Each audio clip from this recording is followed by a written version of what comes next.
Meet Noah, a bright and curious 12-year-old boy with a heart full of dreams.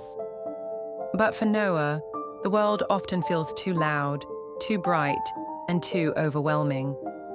School is a place where he struggles to fit in, and at home, even his family doesn't always understand why he reacts the way he does. In class, the noise of chatter and the flickering lights make it hard for Noah to focus. His classmates think he's rude when he doesn't answer their questions, and his teacher scolds him for not paying attention. But Noah isn't trying to be difficult. He just sees the world differently. At home, Noah's parents love him dearly, but they don't always know how to help. When the vacuum cleaner roars or the TV blares, Noah feels like the world is closing in. He tries to explain, but the words don't come out right. Sometimes, Noah wonders why he's so different. He wishes people could see the world through his eyes, to understand how hard it is to navigate a place that feels so loud and chaotic. But deep down, Noah knows he's more than his struggles. He just hasn't found his place yet. One day, during a particularly overwhelming moment, something extraordinary happens.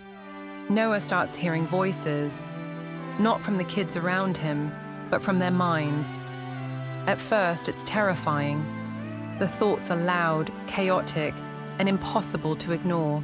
Over time, Noah learns to control his new ability. He practices focusing on one thought at a time, tuning out the noise. He starts to understand why people act the way they do, their fears, their hopes, their secrets. For the first time, Noah feels like he's not alone. Noah realizes that everyone has their own struggles. The girl who teased him is worried about her grades.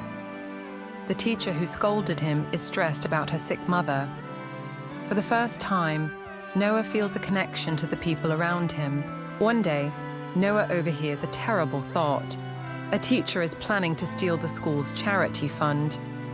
Noah knows he has to stop it, but how can he explain how he knows? Noah tries to warn the head teacher, but without proof, no one believes him. He can't tell them about his gift. They'd think he's making it up. Noah feels helpless, but he knows he can't give up.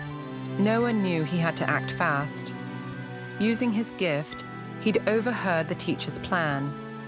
The theft would happen at 8 p.m. in the school office. But how could he stop it without revealing his secret? Noah decided to write an anonymous tip to the police. He carefully described the time, place, and even the teacher's distinctive blue jacket. Under the cover of darkness, he slipped the note into the police station mailbox, hoping it would be enough. That night, the police set a trap. Two officers waited in the shadows of the school hallway, their eyes fixed on the office door. Just as the note had predicted, at exactly 8 p.m., the teacher in the blue jacket appeared. He glanced over his shoulder, then slipped into the office. Inside the office, the teacher unlocked the drawer where the charity fund was kept. He began counting the cash, his hands trembling.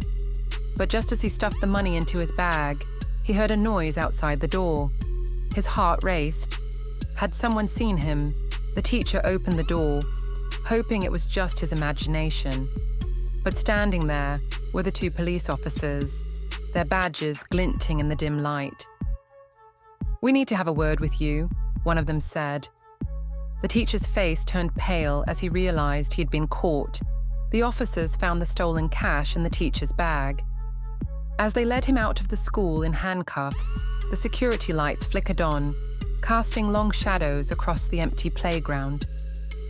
The teacher hung his head in shame, knowing his plan had failed. From his bedroom window, Noah watched the police car drive away, its lights flashing in the night. He felt a mix of relief and pride. He'd done the right thing, and he'd done it without anyone knowing his secret. For the first time, Noah felt like a hero. Kids who once misunderstood Noah start to see him in a new light. He makes friends who appreciate him for who he is. and for the first time, Noah feels like he belongs. One morning, Noah wakes up to find his gift has disappeared. At first, he feels lost, like a part of him is missing. But as the days go by, he realizes something important. Noah realizes he doesn't need his gift to be special. He's learned to manage his emotions, make friends, and stand up for what's right. He's proud of who he is, just as he is.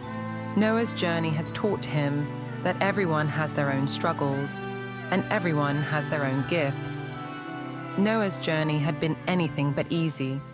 From feeling misunderstood and overwhelmed to discovering his extraordinary gift, he had faced challenges that would have shaken anyone.